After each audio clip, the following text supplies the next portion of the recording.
అందరికీ నమస్కారం. శ్రీ గురుభ్యో నమః. శ్రీమాత్రే నమః. దీపం వెలిగించినప్పుడు దృశ్యపరంగానే కాకుండా మనకి శక్తి పరంగా కూడా పూర్తి ప్రదేశాన్ని ఒక భిన్నమైనటువంటి శక్తి నింపుతుంది. ఒక నూనె దీపాన్ని వెలిగించడంలో మనకి అనేక రకాలు అంటూ ఉంటాం. మనం కొంతమంది ఒక ఒత్తి వెలిగించాలి, కొంతమంది 2 ఒత్తులు వెలిగించాలి, కొంతమంది 5 ఒత్తులు వెలిగించాలి, ఇలా రకరకాలుగా చెప్తూ ఉంటారు. అదే నూనె విషయానికి వస్తే మనకి నువ్వుల నూనె వెలిగించాలి, కొబ్బరి నూనె వెలిగించాలి, విప్ప నూనె వెలిగించాలి, ఆవు నెయ్యితో వెలిగించాలి, ఇలా ఎన్నో మనం వింటూ ఉంటాం. మన చుట్టుపక్కల ఉన్న వాళ్ళు ప్రతి ఒక్కళ్ళు ఏదో ఒక మనకి సలహా ఇస్తూ ఉంటారు. అసలు మరి నూనెల వినియోగం కానీ లేదా ఎన్ని ఒత్తులు అనే దాన్ని బట్టి కానీ మనకేమైనా ప్రత్యేకించి ఏదైనా ఫలితం ఉంటుందా అంటే ఖచ్చితంగా ప్రతి దినుసుకి విశేషమైనటువంటి ఫలితం ఉంటుంది. నువ్వుల నూనెతో కానీ లేదా ఆముదంతో కానీ లేదా నెయ్యితో కానీ మనం దీపం వెలిగించవచ్చు. సో వీటి ద్వారా మనకి ఒక అనుకూలమైనటువంటి శక్తి అనేది ప్రసారం అవుతుంది, వెలువరిస్తుంది అనమాట. ఆ వెలుగు అన్ని రకరకాలుగా మనకి వెలుగులకి జీవితానికి మూలం అంటూ ఉంటాం. మరి నూనె దీపము గృహంలో వెలిగించినప్పుడు మనకి సానుకూలమైనటువంటి శక్తి రావడం ద్వారా మన ఇంట్లో ఉండేటువంటి ప్రతికూల శక్తి పారద్రోలబడుతుంది. అలాగే నూనె దీపము మనకి గృహంలో అలాగే ఎక్కడైనా సరే, అది ఆఫీస్లోనా లేకపోతే ఉద్యోగ స్థానమా వ్యాపార స్థానమా అని కాకుండా ఎక్కడ వెలిగించినప్పటికీ పరిసరాలని అలాగే వాతావరణాన్ని అన్నిటినీ కూడా కలుషితమైనటువంటి దాన్ని శుభ్రపరిచి మనకి శుభ్రమైనటువంటి శక్తిని, అనుకూలతనిచ్చేటువంటి శక్తిని మనమే సృష్టిస్తుంది అనమాట. దీపం జ్యోతి పరబ్రహ్మ దీపం సర్వతమోపహం దీపేన సాధ్యతే సర్వం దీపర్లక్ష్మీ నమోస్తుతే అంటుంటాం. అంటే దీపాన్ని మనము లక్ష్మీదేవిలాగా మొక్కుతామని, దీపం ఎక్కడ ఉంటుందో అక్కడ లక్ష్మి స్థిరంగా ఉంటుందని, ఆ పరబ్రహ్మ స్వరూపమే దీపమని మనం నమ్ముతూ ఉంటాం.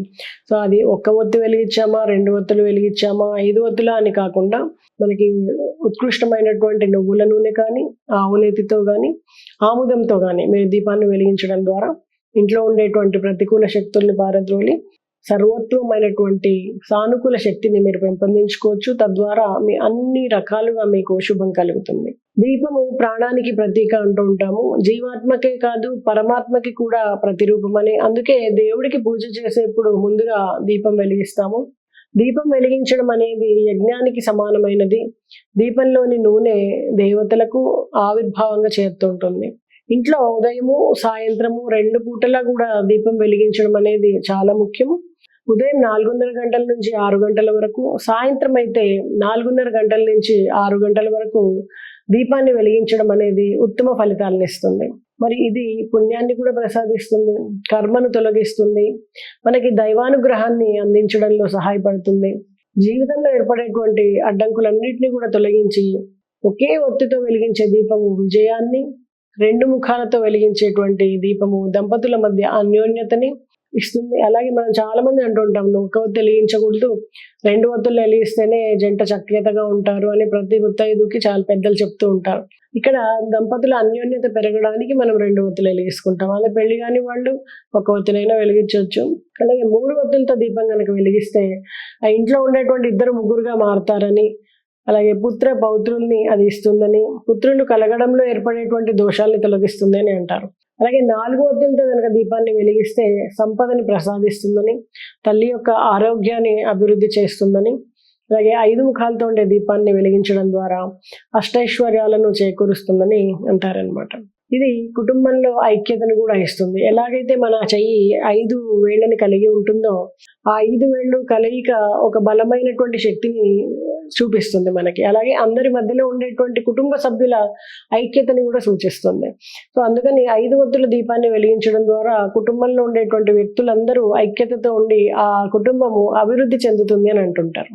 అలాగే వివాహాడ్డంకుల్ని తొలగించడానికి కూడా మనము ఈ 5 ఒత్తుల దీపాన్ని వెలిగిస్తాం అనమాట. పార్వతి కళ్యాణం కానీ, మనం రుక్మిణి కళ్యాణ ఘట్టాలు అలాంటివన్నీ మనం పూజలు చేయడం కానీ లేకపోతే పారాయణలు కానీ చేస్తూ ఉంటాము వివాహ దోషాలు తొలగడానికి.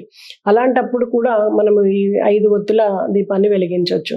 అలాగే ఈ ఒత్తులు ఇలాగా ఎన్ని ఒత్తులైనా ఒక్కొక్క ప్రతిఫలాన్ని ఆశించి వెలిగిస్తాము. అలాగే శ్రేష్టమైనది మాత్రము ఆముదము, నువ్వుల నూనె, ఆవు నెయ్యి. ఈ రకంగా మీరు ఆ ఒత్తులు, ఆ నూనె ఏదైతే వాడతారో దాన్ని బట్టి మీరు ఆ ఫలితాన్ని పొందుతారు. అందరికీ నమస్కారం.